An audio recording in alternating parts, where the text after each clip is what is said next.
Babies are vulnerable, and for many species, there's safety in numbers. Being part of a gang is essential for the survival of some animals when they're young. For Australian fur seals, black bears, meerkats, and alpacas, the more really is the merrier.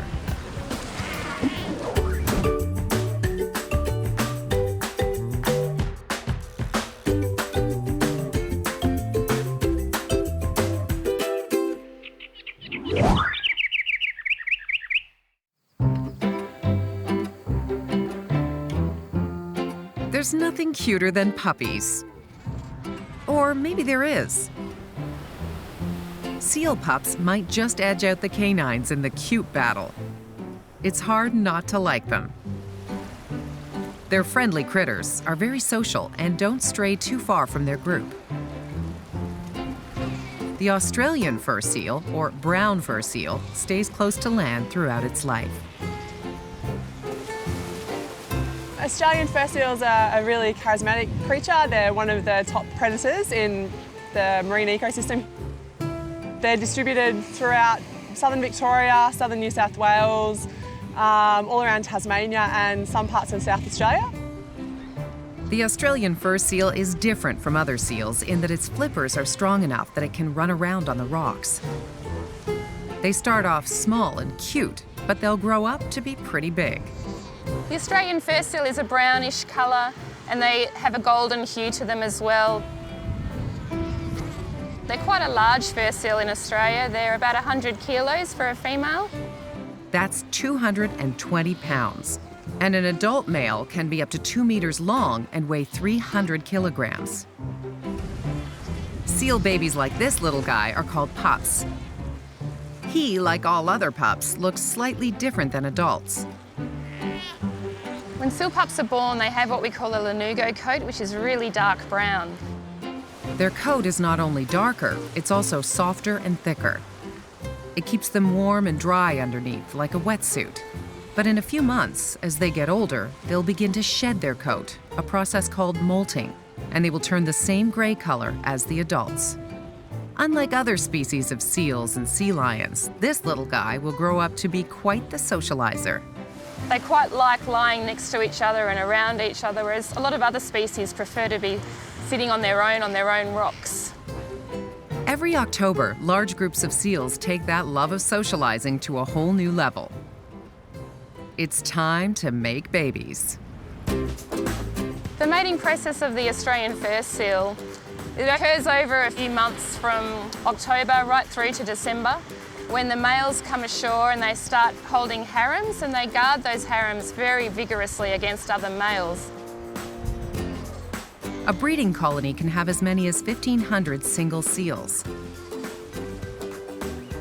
Loud, aggressive males become so focused on protecting their harem and their breeding ground that they won't even go out to sea to grab a bite. The breeding colony is a noisy place. It's full of seals and full of harems and fighting males, and seals running in and out of the water trying to get access to females and pups being born. It's an amazing place to see. As soon as this little guy is born, he calls for his mummy. The birthing process can take several hours, and then straight away they start calling to each other, so that they develop the bond that they need in order to find each other later on when the female goes foraging in such a big colony. Each pup has a distinct voice. That personalized call allows the mom to find her own pup among so many youngsters after she's gone out for some grub. And a pup makes sure he's heard. We don't know what they say, but they certainly make a lot of noise. Mom's shopping run can take a couple of days. While he's home alone, this pup takes advantage of his free time to play with his pals. I love watching the pups. They're just always out for an adventure and they have so much fun. They're very curious about the world around them and they're really exploring. They're quite inquisitive. They run around together in gangs, and they fall off rocks, and they throw kelp around, and they play together. When Mom does get back, she's usually bringing home seal favorites like fish, octopus, or crustaceans.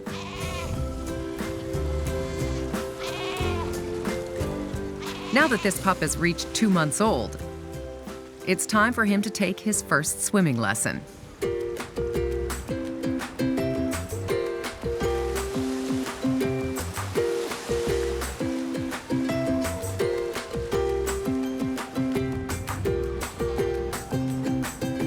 It will be another 8 months before he can learn how to catch his own fish. In the meantime, he's still very much dependent on Mom and her precious milk.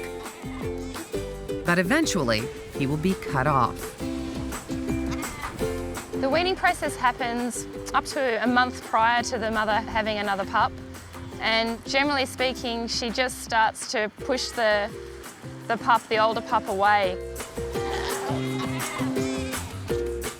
She wants to wean that pup before she has the next one, otherwise the older pup might outcompete the new one.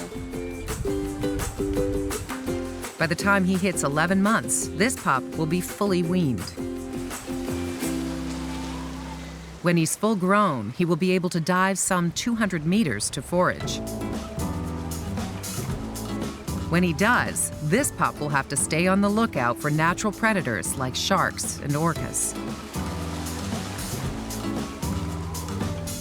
But for today, his biggest worry is getting a little shut-eye in a really noisy place.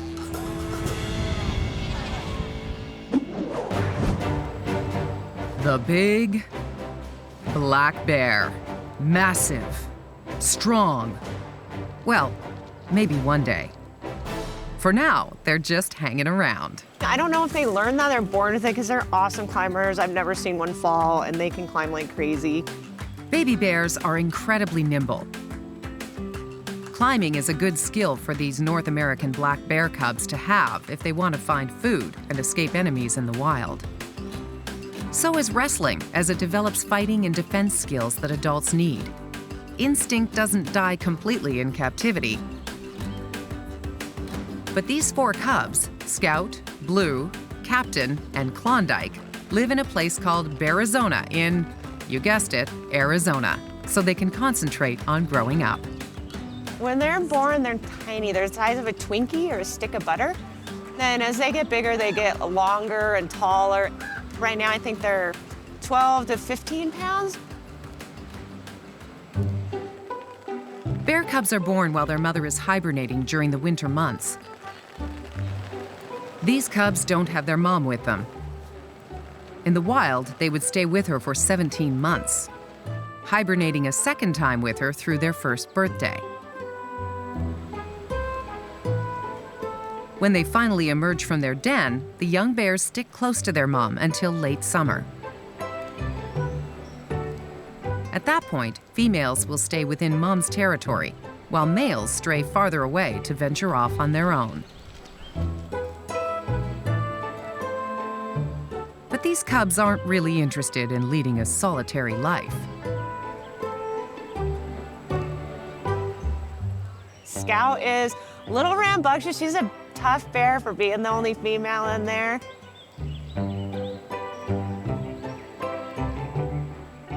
And then Blue is pretty much a troublemaker. He always has been. He likes to stir up trouble. And Captain and Klondike are pretty curious. They're more the explorers like that. They're starting to get a feel for that they're a bear, and so they're acting big and tough now.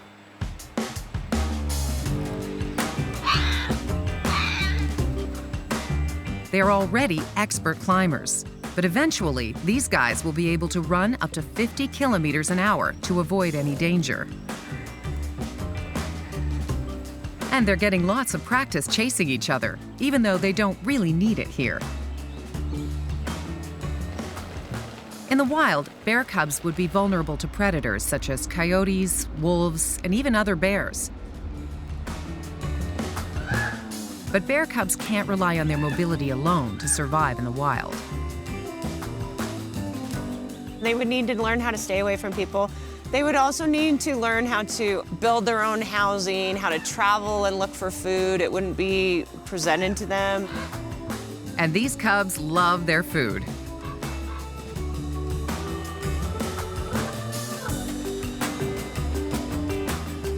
No wonder they're growing so fast. By 5 years, these bear cubs will reach their full size.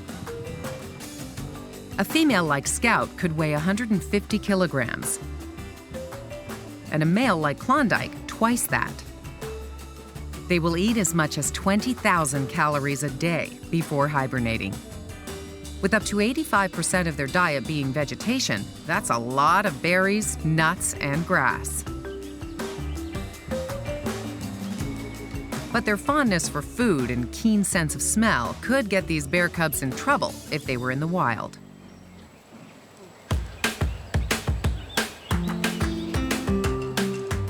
People will feed them, people leave trash cans open. That's an easy way for them to get food. They don't have to work for it.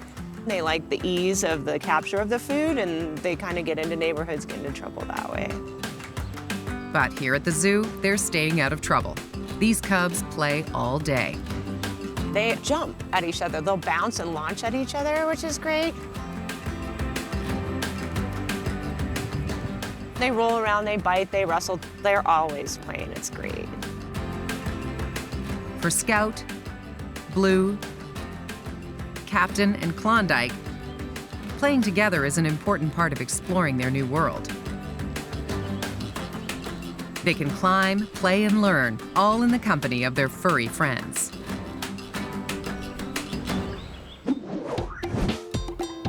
In the wild, meerkat pups live in underground burrows that tunnel under the blistering hot deserts of southern Africa. But these baby meerkats at the Perth Zoo were born just 6.5 weeks ago. They belong to a complex group or colony made up of as many as 20 other members. Each group is a family made up of the alpha female and alpha male. Everybody else in the group is siblings or their offspring. In this family, the dominant female is Tilly. She is the breeding female. She's also the mother of all of the juveniles that have been born in this exhibit, and as such, she is the boss of the group. Like most alpha females, Tilly is older, wiser, and larger than any other female in the family. Tilly's a really relaxed and experienced mum. She's had quite a few number of babies here, and she does a really good job with looking after her babies. What the meerkat pups need most from their mom is her sweet milk.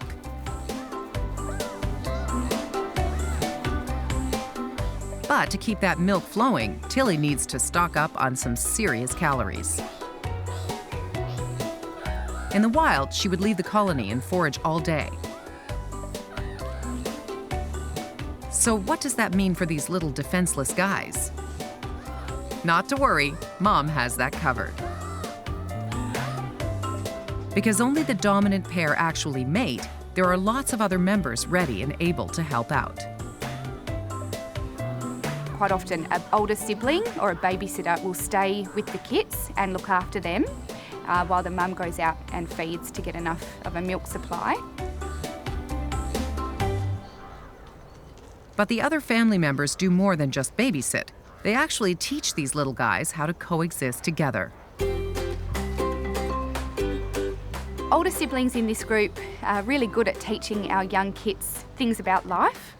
So they do teach them primarily how to eat, and that's mainly just that the little kits will trundle along behind their older brothers and sisters and watch how they physically eat food.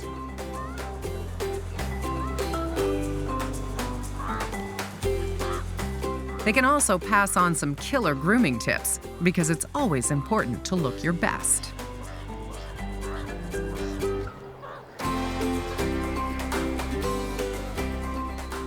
The father of these pups is the group's alpha male. While he plays a key role in the family, he's nowhere near as important as Tilly. The alpha male is basically the female's stud, I suppose. So he's the breeder, and he likes to protect that breeding right, so he's basically the only one who will mate with the alpha female. In the wild, because a dominant female like Tilly won't mate with members of her own family, the dominant male has to come from another group. Since they've been born, the pups have been learning how to perfect the one thing that meerkats are famous for: standing up on their back legs for sentry duty. I love when the little babies are learning to stand up, how to do sentry duty.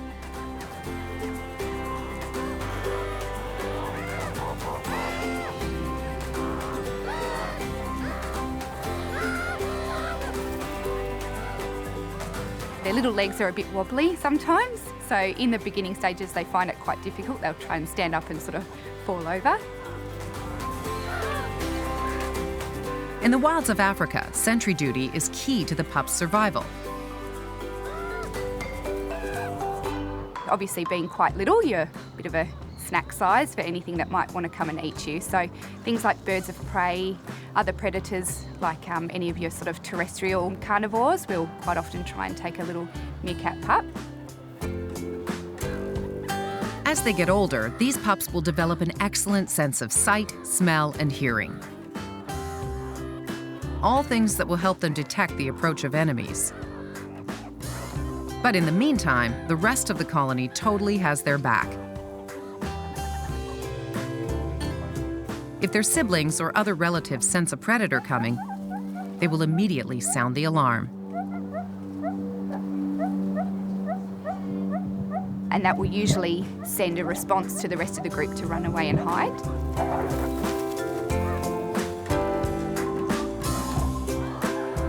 In time, these newborn meerkats will learn to master 30 different types of call, each with its own specific meaning. For these pups, being born to the dominant female, Tilly, doesn't give them any special rights. In a couple of years, when they finally become sexually mature, they will have to fight like all the others to assert their dominance within the colony. And while it may look like they're just goofing around with their brothers and sisters, they're really getting ready for that big day.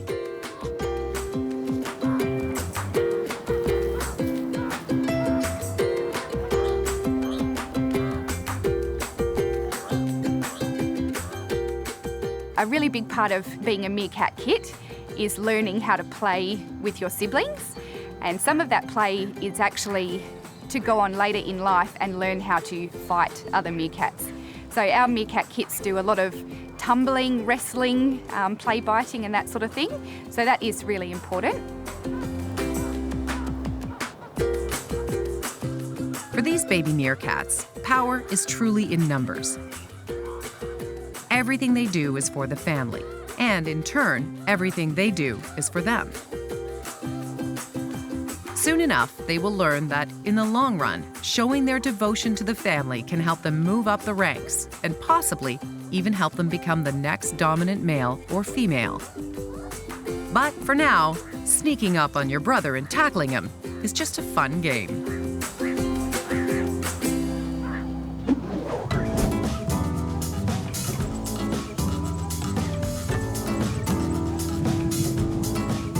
Maybe it's the huge eyes, or the long eyelashes, or the friendly trot. Maybe it's the way they stick together. But it's hard not to love alpacas. They're gentle, curious, and playful. And their peaceful temperament seems to match their tranquil environment. Baby alpacas are called crias, and they don't waste any time sitting around once they're born. Their bodies are highly developed at birth so that they can escape predators right away. Crias birth in the daytime, which is great. They're up and walking usually within 30 minutes, which is very speedy. They're up and running around within a few hours. This incredible ability is common to all species of the camelid family: llamas, camels, vicuñas, and guanacos. crias have to start drinking milk within a few hours of birth, otherwise they're unlikely to survive. Within a couple of weeks, they begin to feed on grass, hay, and other plants. Alpacas originally came from South America, high up in the Andes Mountains at an altitude of around 4,000 meters. They adapted to survive in a harsh environment. Alpacas have been domesticated for thousands of years, but they were only recently introduced to other parts of the world, like here in Akora, New Zealand. Shamara Alpaca Farm raises alpacas for their fiber. It's soft and luxurious and can be processed into clothing. Alpaca fibre is very fine. It's as fine as cashmere or finer than cashmere. It comes in 22 different colours and it has excellent thermal properties. It's warmer than sheep wool and also stronger than sheep wool. The fur of a cria is particularly soft. This baby fleece is known as alpaca royal. We share all our alpacas. The youngest ones are about 7 or 8 months the first time they're shorn, but we share them every year. Yep, so all the babies get shorn as well. Alpacas reach full maturity around 2 years old. Eventually, they can grow to 1 meter tall at the shoulder blade. Alpacas are social animals, and they live in groups with one dominant male, several females, and of course, their offspring. The males do tend to be a little bit more rambunctious. They tend to wrestle a lot, which is quite sweet. The females are a little bit more ladylike than the boys.